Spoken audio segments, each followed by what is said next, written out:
Il s'est ouvert la 9e édition du forum international dénommé Alternative Mining Indaba RDC au Pullman Hotel Lubumbashi, province du Haut-Katanga, ce 29 octobre 2025. En effet, le mot de la bienvenue a été lu par le représentant du ministre provincial des Mines. C'est un immense honneur pour moi de prendre la parole en premier à l'occasion de la 9e édition de l'Alternative Mining Indaba de la République démocratique du Congo, ayant pour thème principal minerais stratégiques de la RDC, entre enjeux géopolitiques mondiaux et impacts socio-économiques locaux. Faire entendre la voix des communautés minières congolaises. En parcourant l'histoire de ce forum, il ressort que c'est pour la 3e fois que la MIRDC est organisée dans notre province. En 2020, en 2022, en 2025. Je voudrais, pour ce fait, remercier les organisateurs de l'attention portée à notre province et le souci de mettre ensemble les acteurs du secteur minier pour débattre des questions émergentes liées à l'exploitation des minerais et à leur impact sur nos communautés. En ce qui concerne notre ministère provincial des Mines, le rôle qui nous est imparti est celui de vous souhaiter la bienvenue et un bon séjour chez vous, chez nous, dans le Haut. Cet événement de haute facture qui traite des sujets à caractère de ressources minières, la gestion fiscale de celles-ci, la lutte contre la corruption et j'en passe. Et pour ce faire, Madame Sikoulisi Mwapole Céline, professeure ordinaire de l'université de Kinshasa, s'est saisie de notre micro pour nous faire le point en ces termes. En fait, j'ai parlé de la valorisation des minerais stratégiques de notre pays et l'industrialisation. L'industrialisation, qu'est-ce que ça peut avoir comme impact? Mais là, je voudrais résumer un élément clé. Pour nous permettre de bien capitaliser, optimiser ce que nous avons, il faudrait qu'on pense aux normes. Nous avons un déficit en termes de normes dans notre pays, surtout les normes de rejet environnemental, non seulement préserver l'environnement, mais aussi protéger nos populations sur le plan de la santé.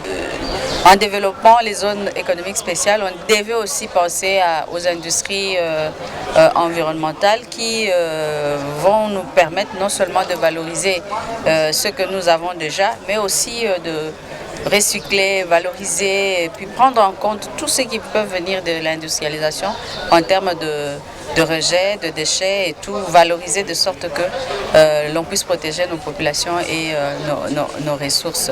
En fait, j'ai parlé de ça tout en présentant aussi l'aspect selon lequel l'exploitation environnementale a des impacts considérables sur la santé des populations.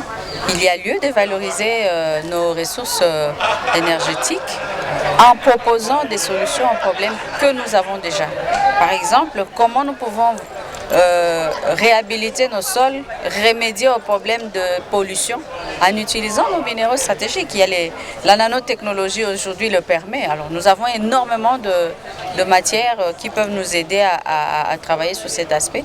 Et en dernier lieu, comment nous pouvons accroître notre économie en utilisant nos ressources minières pour devenir solution à nos propres problèmes, avant d'être d'abord solution pour les autres. Nous n'avons pas de courant. Notre pays est le moins électrifié de la planète. Et pour ça, il nous faut les matériaux de base. Il nous faut des câbles, il nous faut mettre à profit tout ce que nous avons comme potentiel sur Inga, etc. Mais pour produire les câbles, on a besoin de cuivre. Et le cuivre vient d'où? Du pays. Donc on peut résoudre notre problème de manque d'électricité dans les milieux ruraux et partout et accroître ainsi notre économie. Parce que pour industrialiser, on a besoin de l'énergie. Et l'énergie peut venir d'où? L'énergie peut venir de ce que nous avons en termes de potentiel. Inga présente un potentiel de 100 000 MW. Nous exploitons combien? Si nous arrivons à relever cet aspect, on peut résoudre énormément de problèmes. Nous devenons solution à nos propres problèmes. Et enfin, la recherche. Aucun pays au monde ne s'est développé sans la science. Donc on doit penser à impliquer aussi de manière considérable la recherche pour résoudre tous les problèmes auxquels nous faisons face. Donc en résumé, c'est ça de ça que j'ai dû parler dans le panel. Je pense que ma voix sera entendue. Je précise déjà qu'au niveau du ministère de la Santé publique, son Excellence Dr Roger Kamba a entendu la voix des chercheurs et a mis en place la task force sur la santé et l'environnement. Et par lui, les restes. Et nous allons nous approcher du Parlement pour présenter l'état des lieux santé-environnement afin que les élus nationaux prennent cette question à bras le corps. Donc nous y allons progressivement. La task force est née récemment et je pense que les choses pourront aller de mieux en mieux.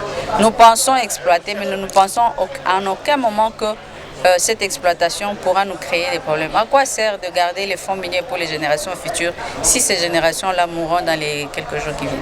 C'est une aberration. La task force a plusieurs missions. Je voudrais réordonner quelques-unes ici parce que c'est vraiment tout un long document. La task force a comme parmi ses missions d'abord de trouver des solutions aux problèmes réels de notre environnement, des problèmes qui posent des problèmes à la santé. Apporter des solutions de manière concrète en utilisant les évidences basées sur la recherche, parce qu'on ne vient pas donner des solutions politiques sans avoir des preuves que ça va marcher. Ça, c'est un élément. La deuxième chose, c'est que nous, en tant que task force, comme vous l'avez constaté, il y a un manque de coordination dans tout ce qui s'est fait. Les uns travaillent sur ceci, les autres. La task force voudrait coordonner en tout cas tout ce qui est comme action dans ce domaine pour que demain nous puissions avoir une politique du Nexas santé-environnement qui tienne compte de tous les aspects qui ne sont pas pris en compte ailleurs. Les politiques sont élaborées de manière isolée. Merci. Il n'y a pas de cohérence et ça pose problème. Parmi nos missions aussi, c'est orienter les politiques. Aujourd'hui, on se rend compte que si on ne fait pas la recherche sur les solutions aux problèmes que nous avons, on va avoir des soucis. Il y a eu beaucoup de choses qui se sont faites. Nous allons analyser les politiques. Je prends le cas le plan multisectoriel du choléra que nous avons analysé. Nous avons trouvé qu'il y avait des choses qu'il fallait revisiter pour qu'il y ait un impact. Donc parmi nos missions, il y a aussi cet aspect-là d'aider, orienter les politiques publiques pour un impact considérable dans les questions santé-environnement. On n'a pas dit qu'on va aller dans tous les sens, mais au moins nous sommes là. Et nos approches, c'est traiter les questions de façon holistique, plus question de voir seulement de manière isolée, mais aussi impliquer tous les acteurs à différents niveaux. La task force, elle est multi-acteurs et elle est aussi, elle prend des aspects liés à l'innovation. Aujourd'hui, vous constaterez que beaucoup de choses sont dépassées. Il faut voir. Aussi, plusieurs personnalités des différentes souches du pays ont pris part à des panels, mais également ceux venus d'ailleurs. Il s'est de noter que Alternative Mining Indaba est un rendez-vous de chaque année et pour ce qui concerne celle en cours, 3 jours auront suffi, soit du 29 au 31 octobre de cette même année en cours.